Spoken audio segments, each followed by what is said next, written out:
नमस्कार। यहाँ हम बड़े बड़े टॉपिक्स को एकदम सिंपल और मज़ेदार तरीके से समझते हैं। आज का हमारा टॉपिक है रासायनिक अभिक्रियाएं, मतलब केमिकल रिएक्शंस। हम जानेंगे कि ये क्या होती हैं, इन्हें पहचानते कैसे हैं, लिखते कैसे हैं और इनके मेन टाइप्स कौन-कौन से हैं।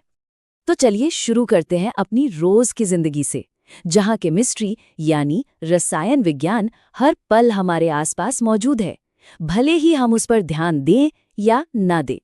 ज़रा इन रोज़मर्रा की चीज़ों के बारे में सोचिए। गर्मियों में दूध का खट्टा हो जाना, लोहे की कील पर जंग लगना, जो खाना हम खाते हैं उसका पचना।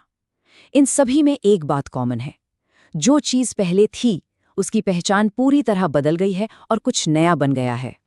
तो सवाल ये है कि इन सारे बदलावों के पीछे कौन सी एक चीज़ है जो इन सबको जोड़ती है? और इसका जवाब है एक केमिकल रिएक्शन। जी हाँ, ये सब रासायनिक अभिक्रियाएं हैं। अच्छा, तो पता कैसे चले कि कोई केमिकल रिएक्शन हुआ है? इसके कुछ साफ साफ संकेत हैं, जैसे कि चीज़ की अवस्था बदल जाए, मतलब सॉलिड से लिक्विड हो जाए, या फिर उसका रंग बदल जाए। कभी कभी कोई गैस निकलती है, या फिर टेम्परेचर में बदलाव आ जाता है। अब देखिए, इन कॉम्प्लेक्स बदलावों को अगर सिर्फ शब्दों में लिखने बैठें तो बहुत लंबा और कंफ्यूजिंग हो सकता है। इसीलिए साइंटिस्ट्स ने एक शॉर्टकट निकाला, एक खास भाषा बनाई है जिसे हम केमिस्ट्री की भाषा कहते हैं। सबसे पहले आता है वर्ड इक्वेशन, मतलब शब्दों वाला समीकरण।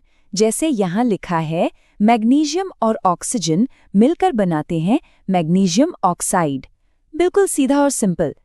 यहाँ एक बात समझनी जरूरी है, जो चीजें रिएक्शन में हिस्सा ले रही हैं बाईं तरफ, उन्हें कहते हैं रिएक्टेंट्स यानी अभिकारक, और रिएक्शन के बाद जो नई चीज बनी दाईं तरफ, वो है प्रोडक्ट यानी उत्पाद, और बीच का तीर दिखाता है कि रिएक्शन किस दिशा में हो रहा है।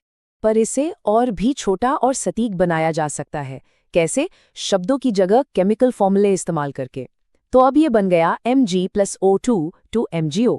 इसे हम स्केलेटल केमिकल इक्वेशन कहते हैं, मतलब एक ढांचा। ये अभी पूरी तरह से सही नहीं है, बस एक बेसिक स्ट्रक्चर है। लेकिन इस इक्वेशन में एक बड़ी गड़बड़ है, ये बैलेंस नहीं है, और ये बात यूनिवर्स के एक बहुत ही ज़रूरी नियम के खिलाफ है। और वो नियम है law of conservation of mass, यानी द्रव्यमान संरक्षण का नियम। ये नियम कहता है कि किसी भी केमिकल रिएक्शन में एटम्स यानी परमाणु न तो पैदा होते हैं और ना ही खत्म होते हैं, वो बस अपनी जगह बदलते हैं, रीअरेंज होते हैं। चलिए इसे लोहे में जंग लगने वाले इस इक्वेशन से समझते हैं। Fe+H2O से बनता है Fe3O4+H2। अब अगर ध्यान से देखें तो दोनों तरफ एटम्स की गिनती बराबर नहीं है। ये टेबल इस इम्बैलेंस को एकदम साफ दिखा रही है। देखिए, लेफ्ट साइड पर आयरन का सिर्फ एक एटम है, जबकि राइट साइड पर 3 है। ऑक्सीजन का भी यही हाल है। ये तो नियम के खिलाफ हो गया। तो इसे ठीक कैसे करें? इसके लिए हम हिट एंड ट्रायल मेथड का इस्तेमाल करते हैं, मतलब हम कोशिश करके देखते हैं। हम सबसे कॉम्प्लेक्स कंपाउंड से शुरू करते हैं और फिर एक एक करके हर एलिमेंट के एटम्स को दोनों तरफ बराबर करते जाते हैं, जब तक कि सब कुछ बैलेंस न हो जाए। और ये रहा हमारा balanced equation. 3Fe+4H2O goes to Fe3O4+4H2। अब अगर आप गिनती करेंगे तो दोनों तरफ हर एलिमेंट के एटम्स की संख्या एकदम बराबर है, बिल्कुल एक तराजू की तरह। अब जाकर नियम का पालन हुआ है। ठीक है, तो अब हम इक्वेशन लिखना और बैलेंस करना सीख गए हैं। तो चलिए अब रिएक्शन की कुछ मेन टाइप्स को देखते हैं। शुरुआत करते हैं कॉम्बिनेशन रिएक्शन से। जैसा कि नाम से ही जाहिर है, जब चीजें आपस में जुड़ती हैं। कॉम्बिनेशन रिएक्शन का मतलब बहुत सीधा है, जब दो या दो से ज्यादा रिएक्टेंट्स मिलकर सिर्फ एक सिंगल प्रोडक्ट बनाते हैं। इसका एक बहुत ही कॉमन एग्जाम्पल है बिना बुझे चूने यानी क्विक लाइम में पानी मिलाना। ये दोनों मिलकर एक नया सब्सटेंस बनाते हैं जिसे स्लेक्ट लाइम कहते हैं, और इस प्रोसेस में बहुत सारी हीट भी निकलती है।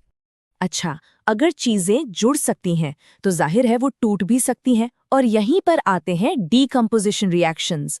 ये कॉम्बिनेशन के एकदम उल्टे होते हैं। इन रिएक्शंस में एक सिंगल कंपाउंड टूटकर दो या दो से ज्यादा सिंपल चीजें बनाता है। लेकिन ये टूटना अपने आप नहीं होता, इसे तोड़ने के लिए एनर्जी की जरूरत पड़ती है, चाहे वो हीट हो, लाइट हो या फिर बिजली। जैसे सीमेंट इंडस्ट्री में चूना पत्थर को गर्म करके तोड़ा जाता है, या फिर लाइट का इस्तेमाल होता है, जैसे पुराने ब्लैक एंड व्हाइट फोटोग्राफी में होता था। वो इसी रिएक्शन पर काम करती थी। चलिए अब आखिरी टाइप के रिएक्शंस देखते हैं।